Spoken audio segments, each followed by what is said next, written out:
Hi everyone and welcome to today's webinar. My name's Carly Hansen and I'm from Community Legal Centres Queensland. Before we get started, I just check that everyone can hear me. So if you can press the button that looks like a hand on your GoToWebinar control panel, I'll see the hands go up and we'll know that everything is working from our end. Okay, good. That looks like some hands are going up. Fantastic. So I'll just pop them all down now. I'll firstly start by acknowledging the traditional owners of the land on which we're holding this webinar. So today we're presenting from Brisbane and the traditional owners here are the Turrbal and the Yagara people. I wish to pay my respects to their elders, past, present and emerging, and acknowledge the important role that Aboriginal and Torres Strait Islanders continue to play in our society. As this webinar is being viewed by people throughout Queensland and Australia, I'd also like to pay my respects to the traditional owners of the land throughout the country and welcome any First Australians listening in today. So, as I mentioned, today we have a webinar on domestic violence and trauma-informed practice. So Rachel Neal from Women's Legal Service will be presenting, and this session is really aimed at lawyers. As you know, CLCs are a key stakeholder in assisting victims of DV with advice and support. One essential aspect to take into account is, of course, the trauma experienced by victims and how this can impact on their safety through the interviewing process. Rachel will provide some practical tips to help you get the best information from your client. So it should be a really interesting session. We'll hold questions to the end of today's session. As per usual, there are two ways you can ask those questions. You can press the button that looks like a hand and ask your question verbally. We'll unmute you to do that. Or the easier way is to just type your question into the question box on the GoToWebinar control panel. If you do have any technical issues throughout today's session, if you could either type them into that same question box or send me an email, that'd be great, and I can make sure that everything is working for you. We'll be recording today's webinar, so if you aren't able to make it to the live session or you need to leave early, you can watch the rest of it later, but we should stick to time today, I think. I've also sent out the PowerPoints for the session and uploaded those to the handout section on the GoToWebinar control panel, and they're also on our website. So the recording will be sent out after the session, probably this afternoon sometime. I think that's everything from me. So I might now pass over to Rachel to present for you. Thanks, Rachel. Thank you, Carly. Good morning, everybody. Thanks for joining us today. As Carly said, I'm going to be talking today about domestic violence and trauma-informed practice for lawyers. Okay, this is my overview. We're going to do a little bit about understanding domestic violence, but not a lot on that, because I think that does get covered in webinars quite a bit. But I think we need to have some understanding, to talk about trauma and its effects later on. I'm then going to talk about what is trauma and how it affects generally people who experience trauma, but in this context, particularly victims of domestic and family violence. I'm then going to talk about trauma-informed practice, which is really validating the victim and best practice in terms of dealing with and helping people who've experienced trauma. Interviewing and assessing safety, so what we can do practically when we have clients who've experienced trauma, and to also minimising the negative impacts on them, as well as giving them the best possible help through the legal process. I'm also going to talk a little bit about safety planning, which is often not done by lawyers, but we need to know about that, and it is an important part of trauma-informed practice. And then finally, I'm going to be talking about vicarious trauma, which is the way that dealing with traumatised people can actually affect us as professionals, and some tips on how to avoid that. Okay, so firstly, I'm going to talk about domestic violence, and I'm not going to go into any definitions, any legal definitions. They're in heaps of legislation that we all deal with.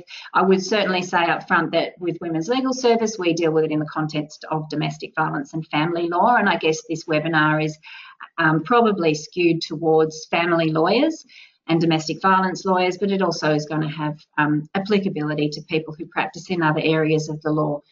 I like this definition of domestic violence. It was given by Di Mangan, who was the CEO of DV Connect at a seminar that I went to a few years ago, and she calls it the golden rule. It's sort of a distillation of what is the nature of domestic violence, and three elements. One is that it's behaviour by one person in a relationship that's intended to instill fear in the other person.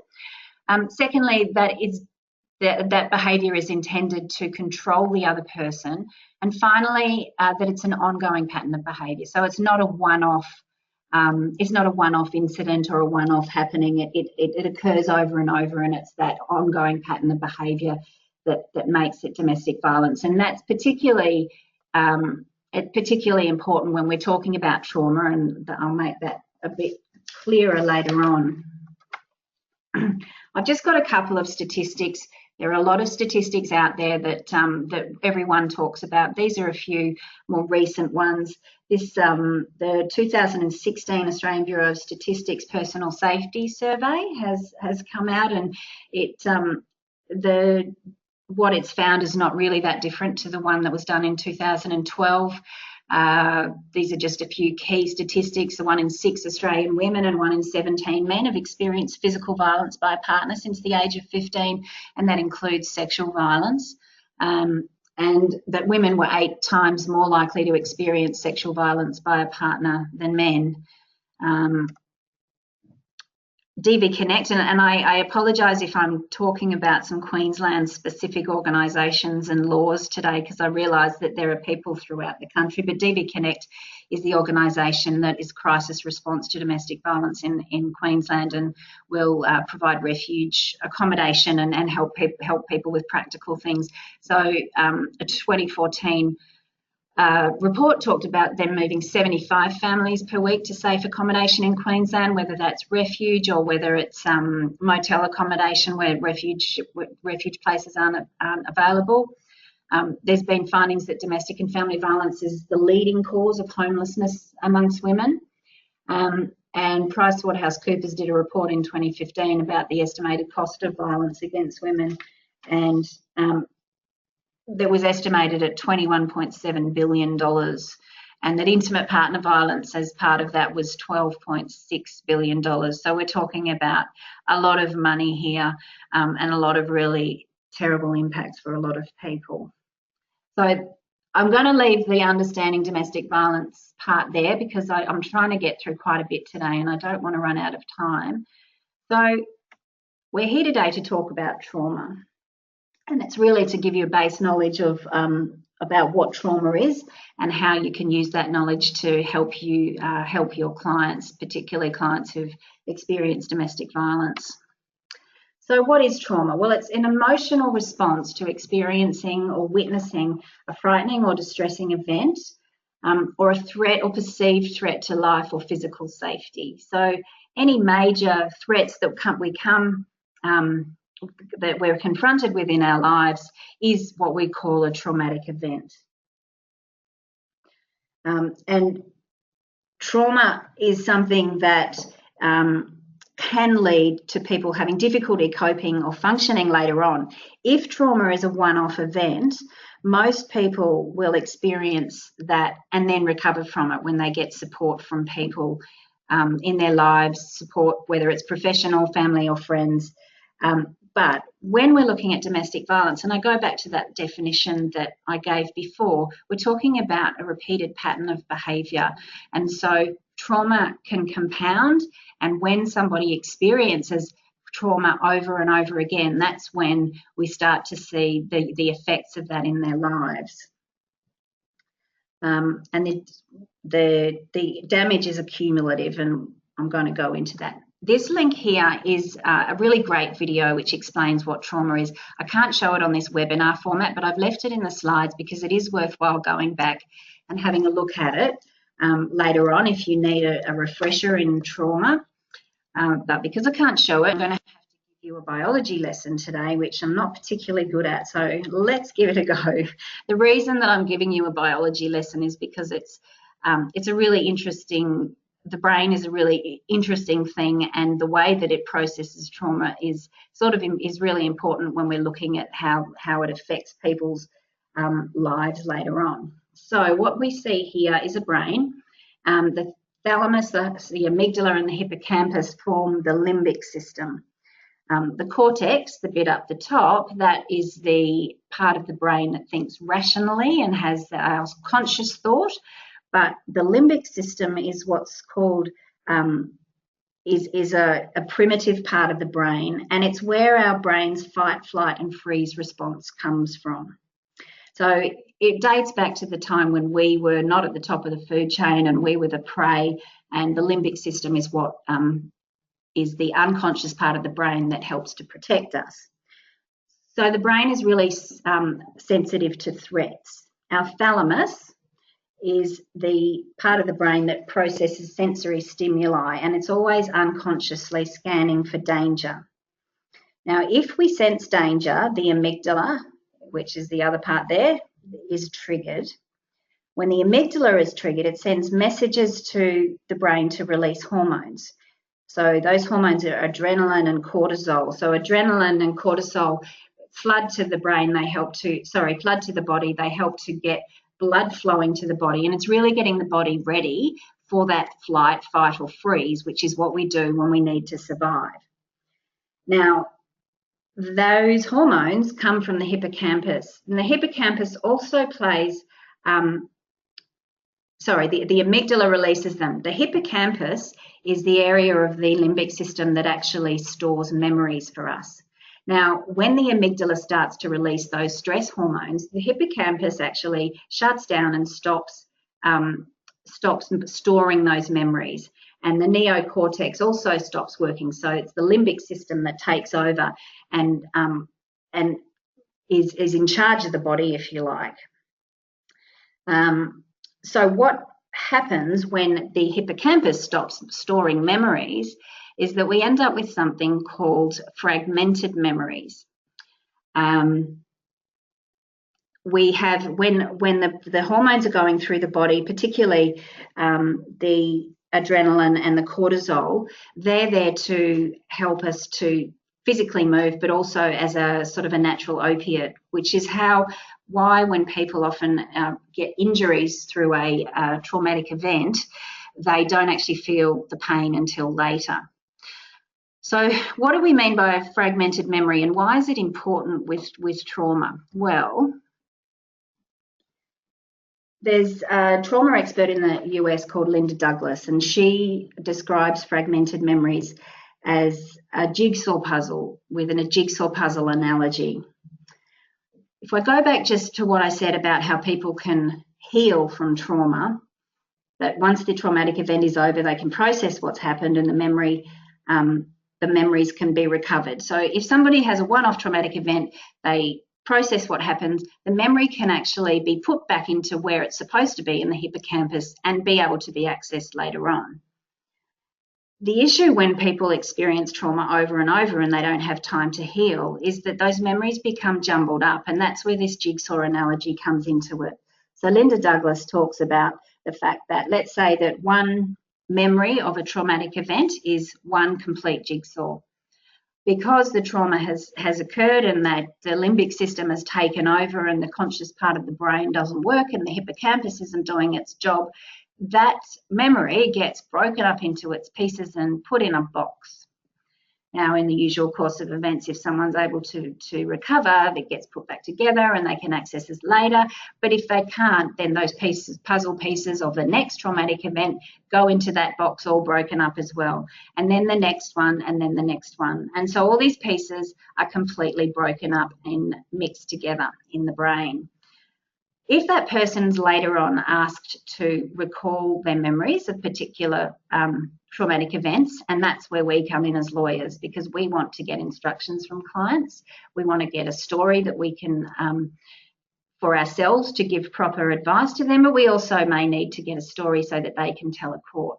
We also might see clients who've actually already been through the system, they've spoken to police, and the police would have asked them for that complete memory. Now, when we're asking them for memories and accurate memories of what happened at a traumatic event, it's like them having to go into their brain, take out from all of those mixed up pieces, the one piece of the puzzle that shows, say, the Uluru puzzle, put that together without mixing it up with the other pieces, and then present it to the person who's asking the question. And that is almost an impossible thing to do.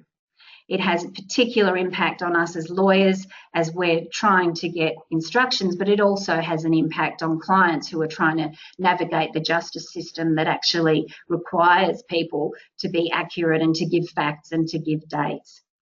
So the reason I've given that probably quite long-winded biology lesson is because fragmented memory is one of the major impacts of trauma that we have to deal with, and it's very important that we understand why that happens so that we can help our clients properly.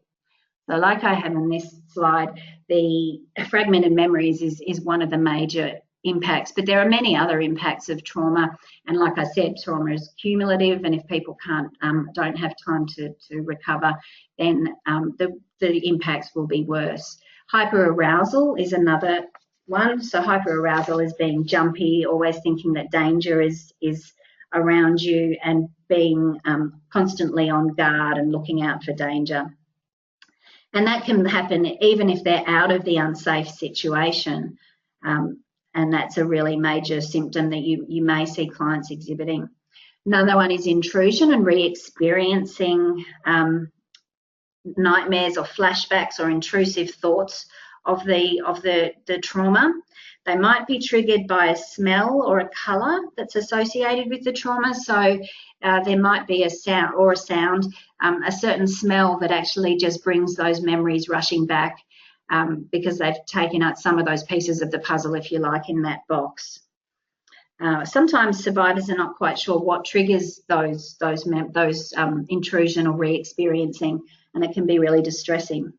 Some people will get blunted emotions and sort of blank out their emotions and withdraw and avoid thinking about what has happened, which in itself means that they're not working towards recovering from the trauma.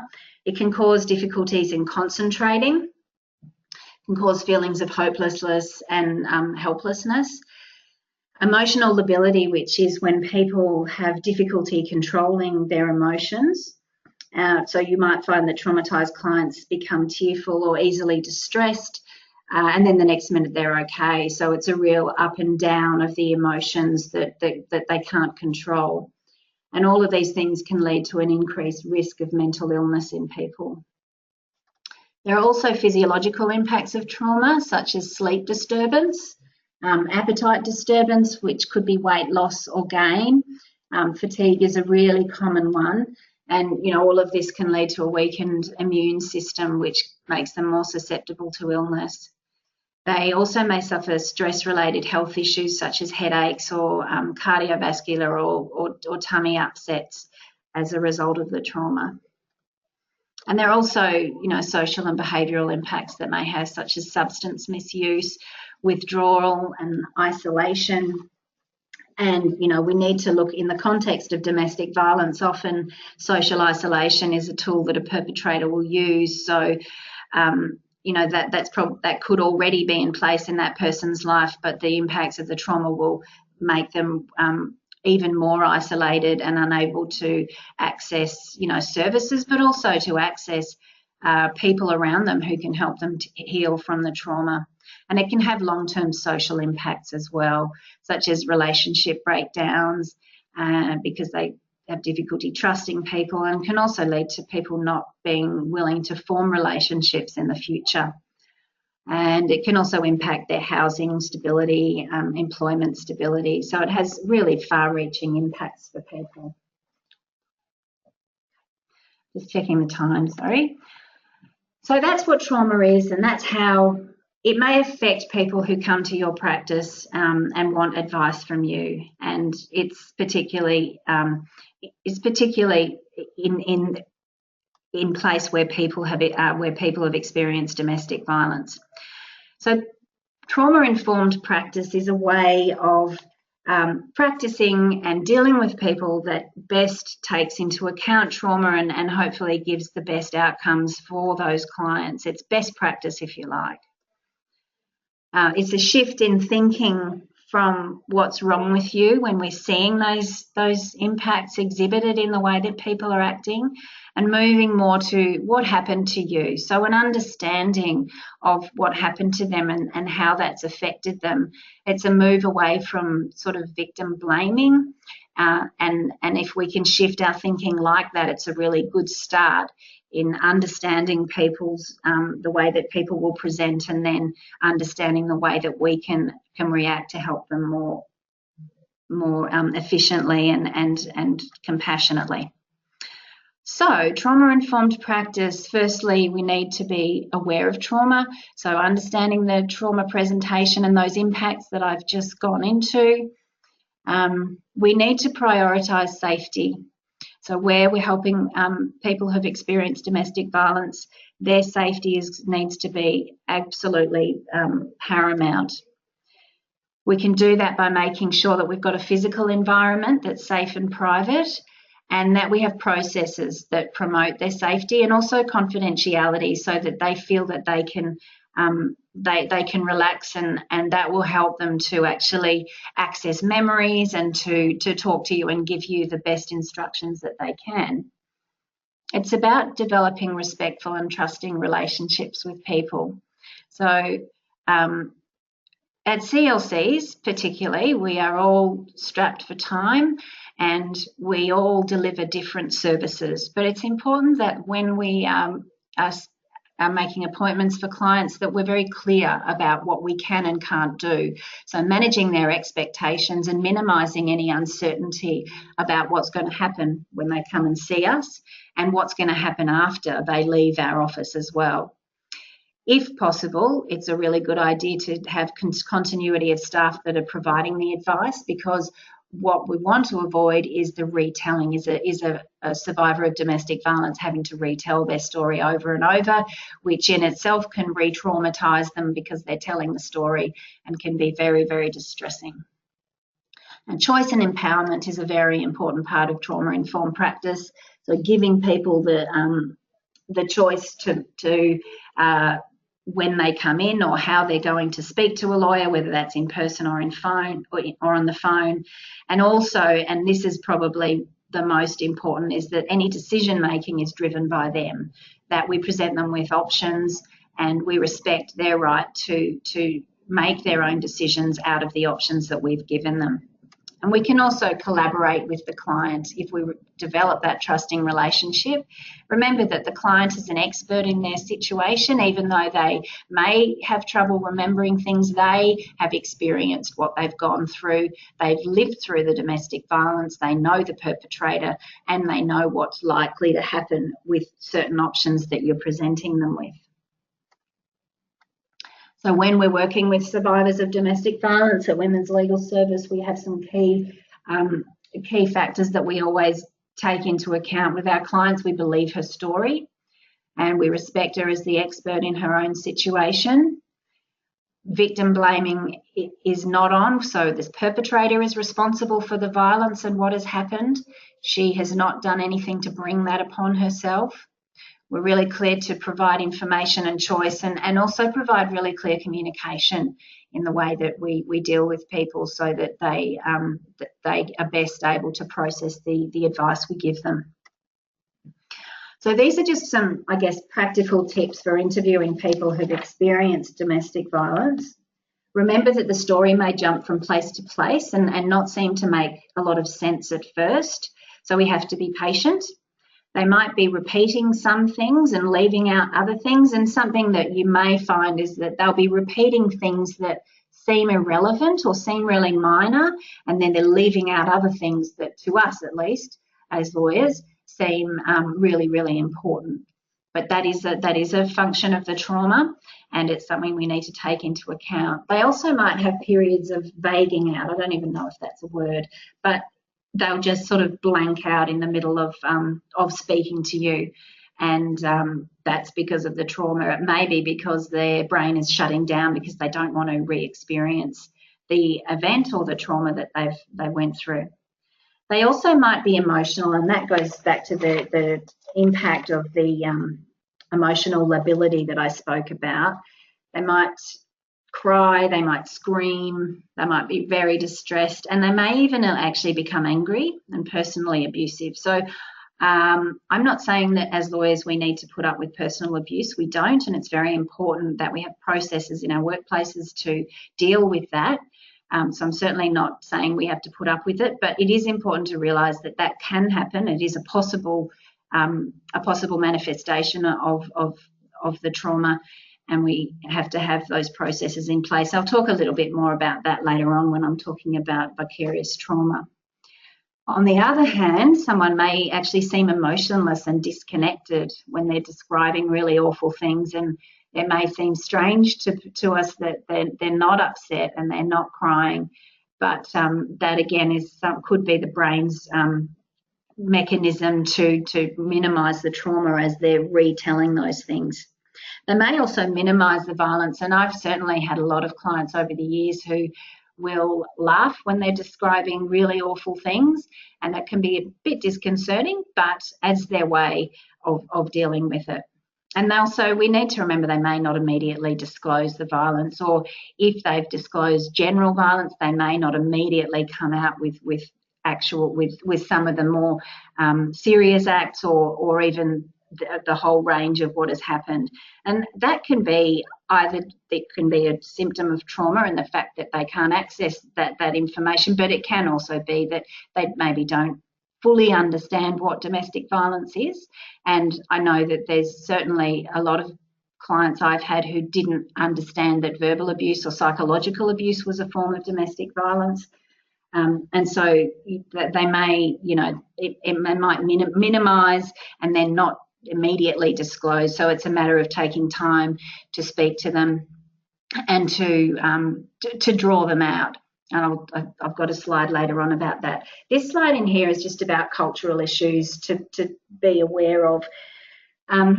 There may be some clients from particular cultural backgrounds who experience greater shame when they're talking about private matters because of the cultural issues and fear of being stigmatised in their family or community. There is for example, some verbal abuse may be seen as worse in some cultures. So calling someone a prostitute in some cultures is the worst thing that you can call a woman, and that's particularly shameful. Remember that some clients may only want to see a lawyer of the same gender, and that's whether there are cultural issues or not. But where we're using interpreters in our interviews, the client may want to use an interpreter of the same gender. So it's important to ask them up front and clarify that. Also be aware that the trauma that people experience from domestic violence may actually be overlaid with trauma from particularly with refugee clients that has happened from war or other things that have happened to them. And so that's an overlaid trauma that will be worsened, and you can, we can look at referring people who present with that compounded trauma from other things as well, so that they can get help with that.